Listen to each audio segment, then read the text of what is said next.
Chapter 5. Bathing Ghusl. The statement of Allah Most High, O you who have believed, when you rise to perform prayer, wash your faces and your forearms to the elbows and wipe over your heads and wash your feet to the ankles. And if you are in a state of janaba, then purify yourselves. But if you are ill or on a journey, or one of you comes from the place of relieving himself, or you have contacted woman and do not find water, then seek clean earth and wipe over your faces and hands with it. Allah does not intend to make difficulty for you, but He intends to purify you and complete His favor upon you, that you may be grateful. And His statement, O you who have believed, do not approach prayer while you are intoxicated until you know what you are saying or in a state of janaba, except those passing through a place of prayer, until you have washed your whole body. And if you are ill or on a journey, or one of you comes from the place of relieving himself, or you have contacted woman and find no water, then seek clean earth and wipe over your faces and your hands with it. Indeed, Allah is ever pardoning and forgiving. Chapter 1. The performance of ablution before taking a bath. Narrated Aisha. Whenever the Prophet took a bath after janaba, he started by washing his hands and then performed ablution like that for the prayer. After that, he will put his fingers in water and move the roots of his hair with them, and then pour 3 handsful of water over his head, and then pour water all over his body. Narrated Maimuna. The wife of the Prophet, Allah's Messenger, performed ablution like that for the prayer, but did not wash his feet. He washed off the discharge from his private parts, and then poured water over his body. He withdrew his feet from that place, the place where he took the bath, and then washed them. And that was his way of taking the bath of janaba. Chapter 2. Taking a bath by a man along with his wife. Narrated Aisha. The Prophet and I used to take a bath from a single pot called farak. Chapter 3. Taking a bath with saw of water, or so 1 saw equals 3 kilograms approx. Narrated Abu Salama. Aisha's brother and I went to Aisha's brother and I went to Aisha, and he asked her about the bath of the Prophet. She brought a pot containing about a saw of water and took a bath and poured it over her head, and at that time there was a scream between her and us. Narrated Abu Ja'far. While I and my father were with Jabir bin Abdullah, some people asked him about our bath. He replied, "A saw of water is sufficient for you." A man said, "A saw is not sufficient for me." Jabir said, "A saw was sufficient for one who had more hair than you and was better than you," meaning the Prophet. And then Jabir put on his garment and led the prayer.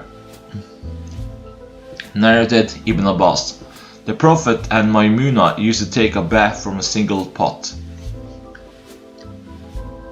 Chapter 4. Pouring water thrice on one's head. Narrated Jubair bin Mut'im.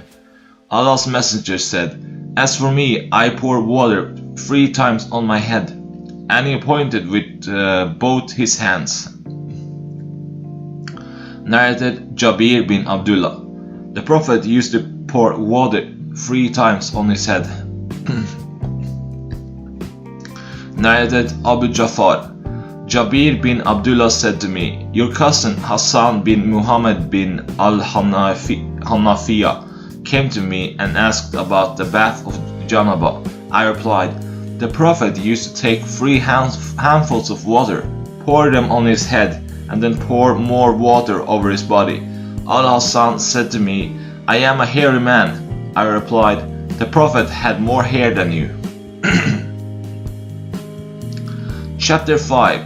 to wash the body parts once only. Narrated Maimuna. I placed water for the bath of the Prophet. He washed his hands twice or thrice, and then poured water on his left hand and washed his private parts. He rubbed his hands over the earth and cleaned them, rinsed his mouth, washed his nose by putting water in it and blowing it out, washed his face and both forearms, and then poured water over his body. Then he withdrew from that place and washed his feet. Chapter 6. Starting one's bath by scenting oneself with hilab or some other scent. Narrated Aisha. Whenever the Prophet took the bath of Janaba, sexual relation or wet dream, he asked for the hilab or some other scent. He used to take it in his hand, rub it first over the right side of his head, and then over the left, and then rub the middle of his head with both hands. Chapter 7. To rinse the mouth and to clean the nose by putting water in it and then blowing it out while taking the bath of Janaba. Narrated Maimuna. I placed water for the bath of the Prophet, and he poured water with his right hand on his left and washed them. Then he washed his private parts and rubbed his hands on the ground, washed them with water, rinsed his mouth and washed his nose by putting water in it and blowing it out, washed his face and poured water on his head. He withdrew from that place and washed his feet. A piece of cloth towel was given to him, but he did not use it. Chapter 8. The rubbing of hands with earth in or to clean them thoroughly. Narrated Maimuna. The Prophet took the bath of Janaba, sexual relations or wet dream. He first cleaned his private parts with his hand, and then rubbed that hand on the wall earth and washed it. Then he performed ablution like that for the prayer, and after the bath he washed his feet. Chapter 9. Can a junub, a person who has yet to take a bath after the sexual act or wet dream, put his hands in a pot containing water before washing them if they are not polluted with a dirty thing except janaba? Narrated Aisha.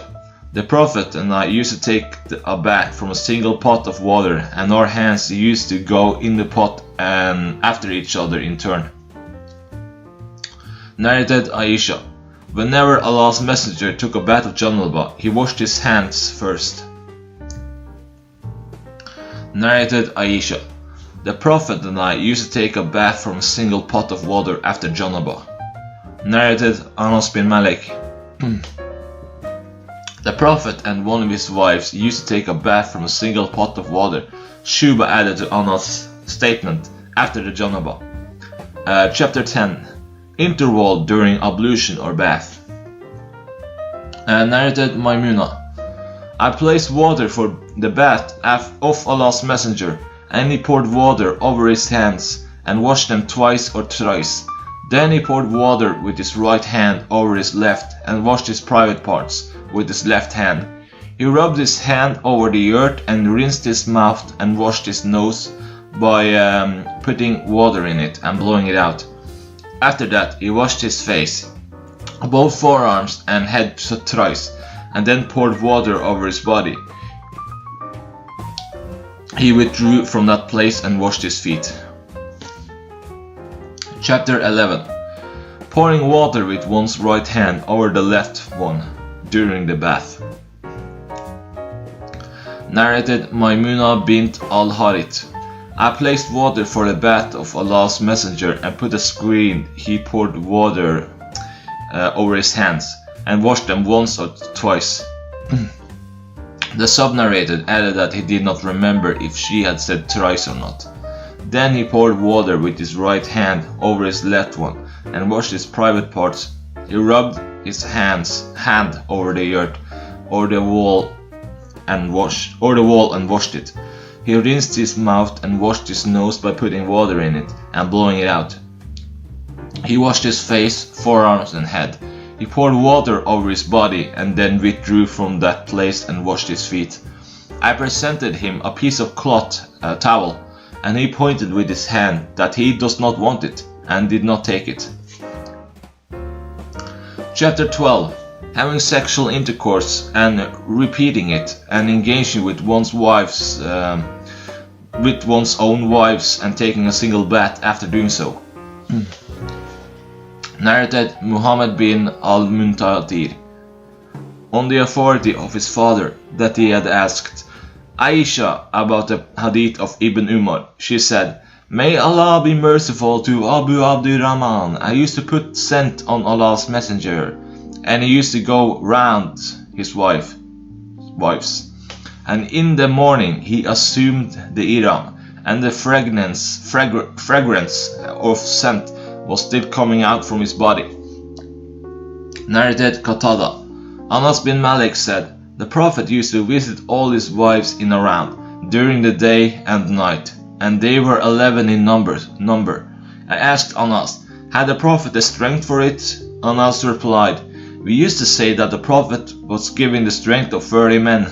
And Sa'id said, on the authority of Qatada, that Anas had told him about 9 wives, only not 11. Chapter 13.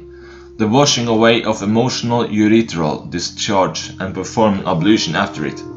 Narrated Ali. I used to get emotional urethral discharge frequently. Being the son-in-law of the Prophet, I requested a man to ask him about it. So the man asked the Prophet about it. The Prophet replied, "Perform ablution after washing your organ, penis." Chapter 14. Whoever scented himself and then took a bath while the effect of scent remained even after bathing. Narrated Muhammad bin al-Muntatir, on the authority of his father, that he had asked Aisha about the saying of Ibn Umar. Yeah, he did not like to be a murim while the smell of scent was still coming from his body. Aisha said, "I scented Allah's messenger, and he went round, had sexual intercourse with all his wives, and in the morning he was murim after taking a bath." Narrated Aisha. It is as if I am just looking at the glitter of scent in the parting of the Prophet's head hair while he was a murim. Chapter 15. To rub the hair thoroughly while taking a bath, till one feels that one has made his skin wet underneath the hair, and one pours water over it. Narrated Hisham bin Urwa, on the authority of his father. Aisha said, "Whenever Allah's messenger took the bath of Janaba, he cleaned his hands and performed ablution like that for prayer, and then took a bath and rubbed his hair, till he felt that the whole skin of the head had become wet. Then he will pour water thrice and wash the rest of the body." Aisha further said, "I and Allah's messenger used to take a bath from a single water container, from which we took water simultaneously." Chapter 16. Whoever performed the ablution of Janaba and then washed his body but did not wash once again the parts which were washed in ablution. Narrated Maimuna. Water was placed for the ablution of Allah's messenger after Janaba.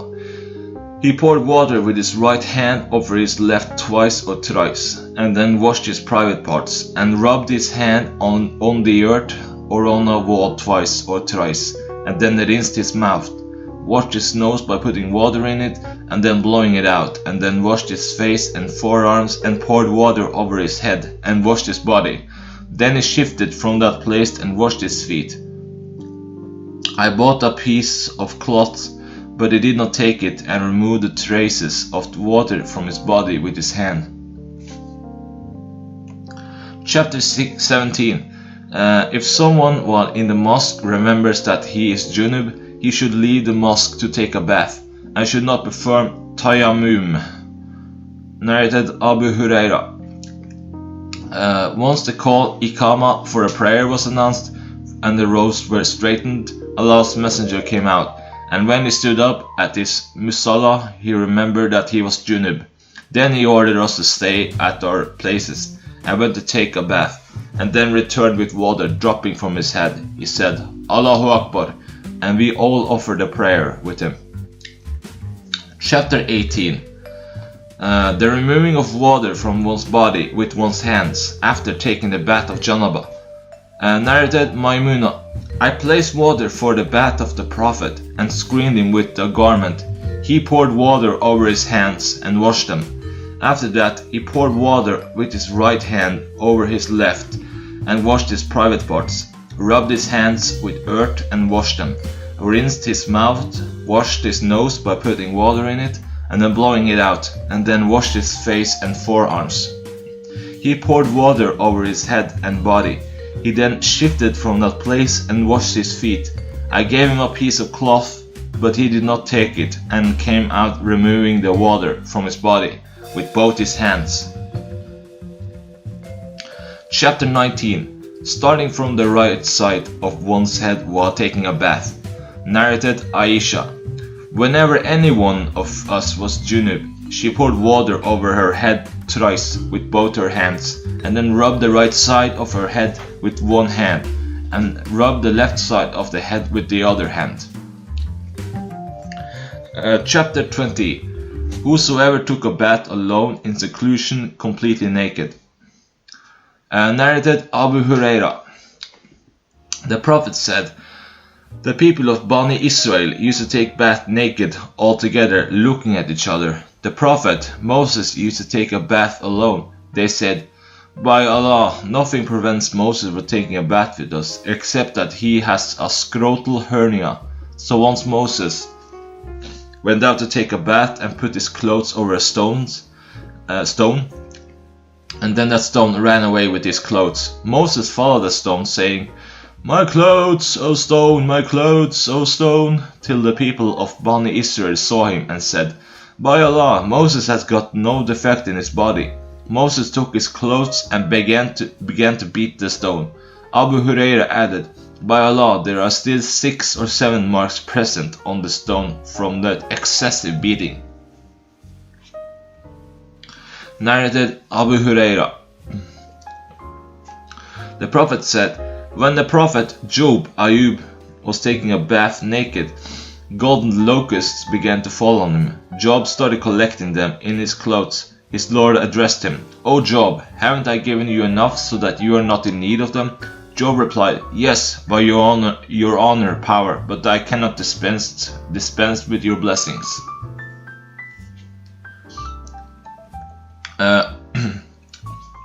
Chapter 21. To screen oneself from the people while taking a bath. Narrated Hani bin Abi Talib. I went to Allah's Messenger in the year of the conquest of Mecca and found him taking a bath while Fatima was screening him. The Prophet asked, who is it? I replied, I am Hani. Narrated Maimuna.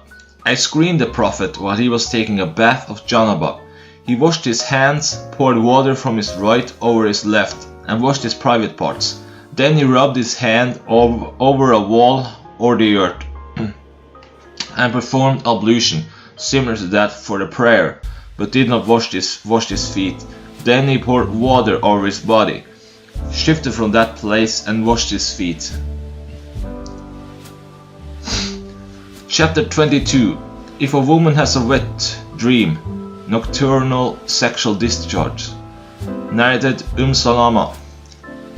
The mother of the believers, Sulaim, the wife of Abu Talha, came to Allah's Messenger and said, O Allah's Messenger, verily Allah is not shy of telling you the truth. Is it necessary for a woman to take a bath after she has a wet dream, nocturnal sexual discharge?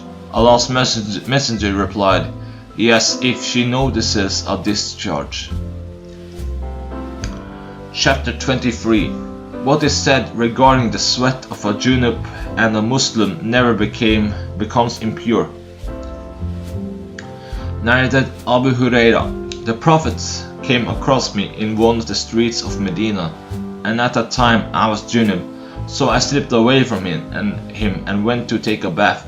On my return, the Prophet said, "O Abu Huraira, where have you been?"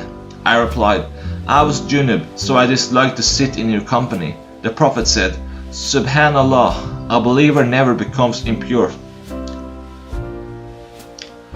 Chapter 24. A junub person can go out and walk in the market or anywhere else. Narrated Anas bin Malik. The Prophet used to visit all his wives in one night, and he had 9 wives at that time. Narrated Abu Huraira. Allah's Messenger came across me and I was junub. He took my hand and I went along with him till he sat down. I slipped away, went home and took a bath. When I came back, he was still sitting there. He then said to me, "O Abu Huraira, where have you been?" I told him about it. The Prophet said, "Subhanallah, O Abu Huraira, a believer never becomes impure." Chapter 25. A junub can stay at home without taking a bath, but with ablution. Narrated Abu Salama. I asked Aisha, "Did the Prophet used to sleep while he was junub?" She replied, "Yes, but he used to perform ablution before going to bed." Chapter 26. Sleeping of a junub person. Narrated Umar bin al-Khattab. I asked Allah's Messenger, "Can any one of us sleep while he is junub?" He replied, "Yes, if he performs ablution, he can sleep while he is junub." Chapter 27. A junub person should perform ablution before sleeping. Narrated Aisha. Whenever the Prophet intended to sleep while he was junub, he used to wash his private parts and perform ablution like that for the prayer. Narrated Abdullah. Umar asked the Prophet, "Can any one of us sleep while he is junub?" He replied, "Yes, if he performs ablution." Narrated Abdullah bin Umar. Umar bin al-Khattab told Allah's Messenger, "I became junub at night." Allah's Messenger replied, "Perform ablution after washing your private parts and then sleep." Chapter 28. When male and female organs come in close contact, bath becomes compulsory. Narrated Hisham. As the following Hadith 290. Narrated Abu Huraira. The Prophet said, "When a man sits in between the 4 parts of a woman and did the sexual intercourse with her, bath becomes compulsory." Chapter 29. Washing away what comes out from the private parts of a woman's discharge, if one gets soiled with that. Narrated Sa'id bin Khalid al-Juhani. I asked Uthman bin Affan about a man who engaged in the sexual intercourse with his wife, but did not discharge. Uthman replied, "He should perform ablutions like that for the prayer after washing his private parts." Uthman added, "I heard that from Allah's Messenger." I asked Ali bin Abi Talib, As-Zubair bin al-Awwam, Talha bin Ubaydullah, and Ubay bin Ka'b, and they gave the same reply. Abu Ayyub said that he had heard that from Allah's Messenger. This order was cancelled later on, so one has to take a bath. See Hadith number 180. Narrated Ubay bin Ka'b. I asked Allah's Messenger about a man who engages in sexual intercourse with his wife but does not discharge. He replied, "He should wash the parts which comes in contact with the private parts of the woman, perform ablution and then pray." Abu Abdullah said, "Taking a bath is safer and is the last order."